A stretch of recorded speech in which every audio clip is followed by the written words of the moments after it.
Hi, welcome to part two of my interview with Dennis Kelly. This is part two, so you could go back and listen to part one if you want, but really this is also a standalone episode. As you can hear Dennis share a lot of interesting tidbits from his own leadership journey. Again, he is the CEO of Postalytics, this company that automates direct mail marketing and is able to measure the results and connect it into your CRM and marketing automation. So if that interests you, check out the show notes about Dennis Kelly. In this episode, Dennis talks about the biggest barriers that leaders have to overcome when they have to make tough decisions in their business, for example. And he talks about some different challenges that he's encountered in his business and leadership that has helped forge him into the leader that he is now. And of course, so many other tidbits as well. Listen in, hope you enjoy it. And again, listen for things that you can apply to your own leadership journey and implement it as soon as you can to help your impact grow.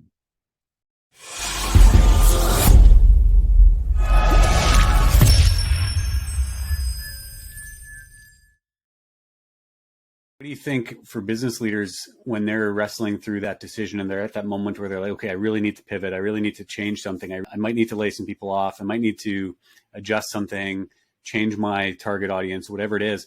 Like what do you think is the biggest barrier they need to jump over in their brains to make that call? I think the hardest thing to do as an entrepreneur is to give up. It kind of goes against your grain and your constitution. Right? Like this is what you do. You set your mind to something and you run through every brick wall and you attack every problem with gusto and you overcome. And so fighting that mindset eventually, or putting some parameters around, how long will you try to run through that brick wall before you take a step back and say, you know what? That wall is too thick. I need to find a thinner wall. Right. I like that. I think that when you're dealing with an early business, there's so many things that could potentially be a problem until you get it all figured out, that you've got to have some boundaries around your willingness to try new things in order to solve a problem. Yeah. What about, like, you've probably experienced a lot of times where, and maybe that the time you just talked about where you had to make that change was a low time, right? In business and leadership, there's these times where it's just, hey, this is tough. I'm discouraged. It's hard. Maybe you made a mistake. Maybe you just really messed something up, right? Whatever it is. I know for me, I probably have one or two or more of those types of situations myself. Can you think of any times like that where you really kind of like, almost like that phrase, forged through the fire, right? Like what stands out to you? Well, I think after you've done it a couple of times and been through those difficult valleys, every startup is a bit of a roller coaster with peaks and valleys.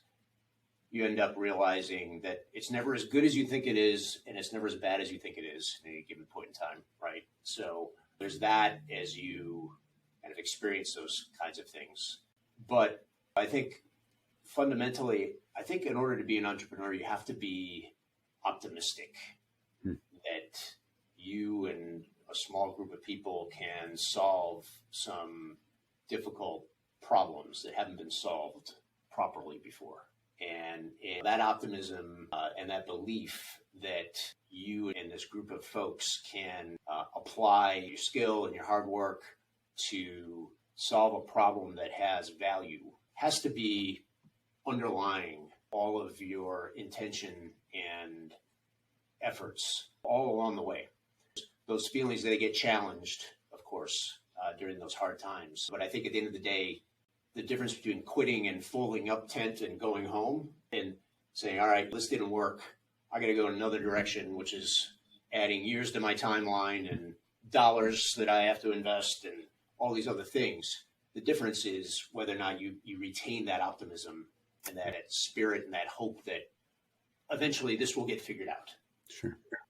Yeah, I think it's that, and it relates to the whole idea of being okay with risk sometimes, right? Like sometimes you got to invest that money that you may not have right now, or you may not know exactly kind of how it's going to get there, but you need to take that step and take, hey, maybe it'll fall apart, but hey, let's be optimistic. Let's take the steps we need to take and see where it goes, right? And I think that's a great insight there. I want to go back to one of the things you mentioned a little bit earlier in regards to building your team and kind of the cultures that you've tried building, and just dig down a little bit more into that idea of the change, the transition from doing that in a small organization, right? Like when you're just starting up, when you just got a small team, it might be the founders and then just a handful of people, right? And you're building that team, and the communication levels there's not very many layers. It's there. You got your team, you see each other all the time, do stuff together all the time, versus when you start to scale and that challenge of now you can't be that kind of agile approach team, right? It's different. How have you ensured, like you talked about that the culture stays true, even with more layers and more people and all these different things you're juggling? Sure. So I think a big part of that is hiring people who have managed before, right?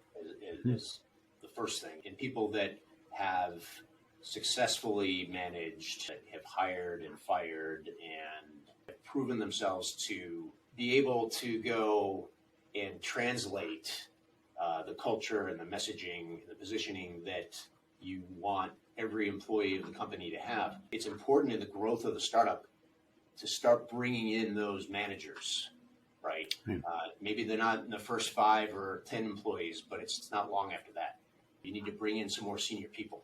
They need to have domain expertise in a particular area. They need to be able to prove that they've been able to build successful teams in that area that you need help in. I think the earlier the better for just about everybody to start bringing in folks that are clearly talented managers.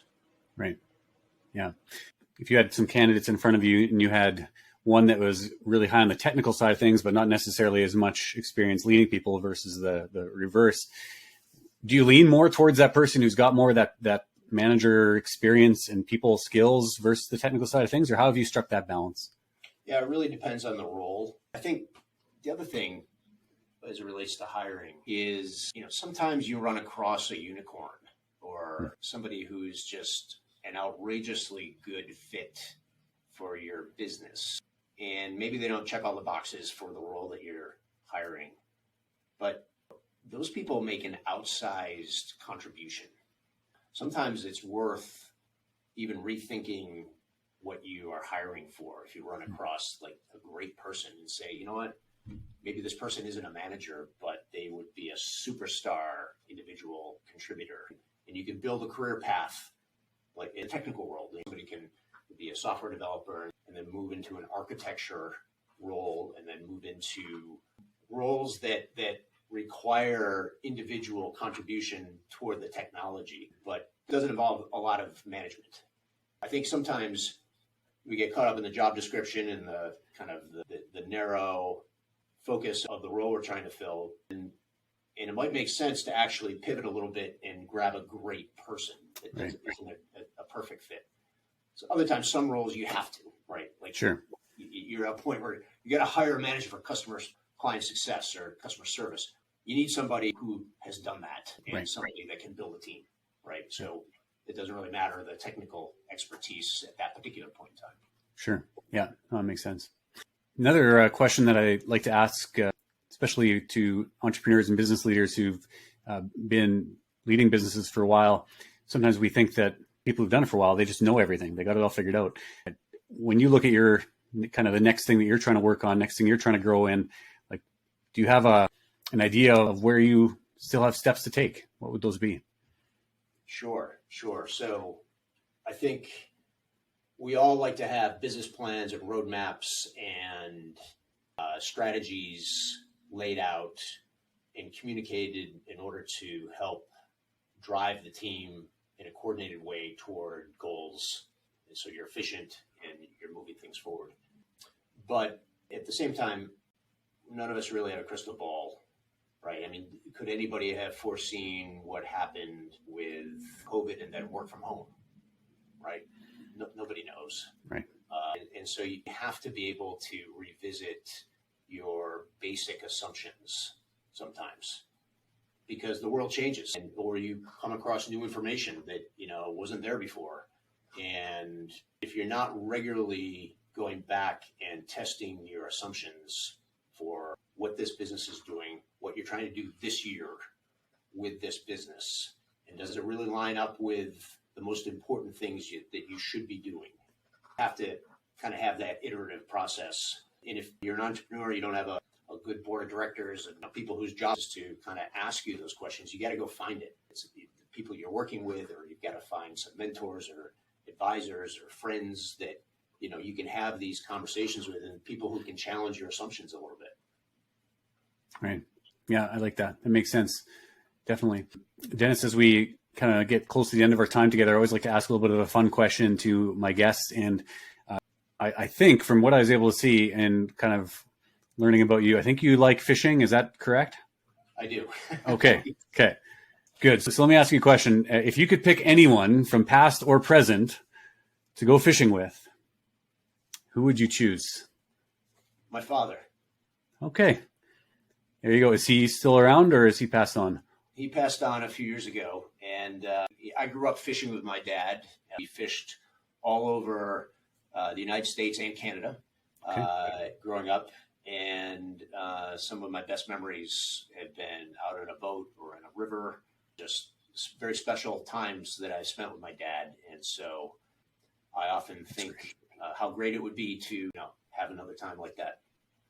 That's fantastic. I love that answer, and I love the heart that comes through and the experience you had. Having those memories with your dad is quite special. So thanks for sharing that. Dennis, any final words or thoughts before I wrap us up? I think, Ben, that your audience is a lot of small business owners, and it's great that you're putting this podcast out there. As I mentioned, a lot of times you're kind of on your own, and it's kind of lonely, right? And if you don't have a lot of support as a small business person, you need resources. You need to hear other thoughts and ideas. And so I encourage everybody to go build your own network, right, of friends and advisors who can help you out. But I think programs like this are super helpful because sometimes you hear a nugget on a podcast and you just sort of stop and think, wow, I never really thought of it that way. Maybe I can rethink part of my business accordingly. Good. Well, thank you for that insight. And for anyone who is listening, and maybe this is the first 10-minute leader episode you've listened to, I've got lots more you can look back and listen to as well and find some tidbits. I've learned so much being able to do this as a hosting guests on these podcasts. And Dennis, I appreciate what you've shared and the value you've shared. I'm going to be applying some of that to the work that I do as well. And I hope, wish you all the best in your business growth, Postalytics, especially as you branch up here into Canada and trying to expand into this market. But thanks again, Dennis, for that. It was great to have you as a guest. Thank you, Ben. It was great to speak with you today, and really enjoyed our conversation. For those of you who listened, this is, again, the 10-Minute Leader, where we talk to world-class leaders about leadership, business, and life in these small conversations you can listen to when you've got the time to do so. Thanks for tuning in. Definitely check out some of these other episodes and get some more wisdom and insight. Thanks for listening to that episode of the 10-Minute Leader with Dennis Kelly.